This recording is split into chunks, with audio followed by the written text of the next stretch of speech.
নমস্কার বন্ধুরা, আজকের আলোচনার বিষয়বস্তু অ্যাজমা একটা ট্রিগার।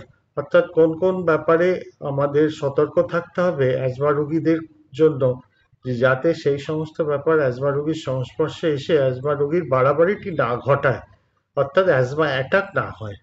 সমস্যাগুলি হলো, যেমন এতই আসি, অ্যালার্জেন অর্থাৎ ধুলো, পরাগরেণু, পশুর লোম, ফাঙ্গাস, যেমন সিগারেটের ধোঁয়া, গাড়ির ধোঁয়া, দূষণ বা পারফিউমের গন্ধ, ভাইরাসজনিত ঠান্ডা লেগে যাওয়া, জ্বর বা ফ্লু, আবহাওয়ার পরিবর্তন, হঠাৎ তাপমাত্রার পরিবর্তন, ঠান্ডা বা শুকনো হাওয়া, আর্দ্রতা, হঠাৎ করে বিশেষভাবে ব্যায়াম করা বা দৌড়ানো, আবেগের ফলে হঠাৎ জোরে হেসে ওঠা, কান্না বা মানসিক চাপ, কিছু কিছু ওষুধ যেমন অ্যাসপিরিন, এনএসএআইডি অর্থাৎ ব্যথার ওষুধ, হার্টের বা প্রেশারের বিটা ব্লকার, অ্যাসিড রিফ্লাক্স, এই সমস্ত ব্যাপার থেকে অ্যাজমা রোগীকে আমাদের সাবধানে রাখতে হবে যাতে অ্যাজমার বাড়াবাড়ি না হয়।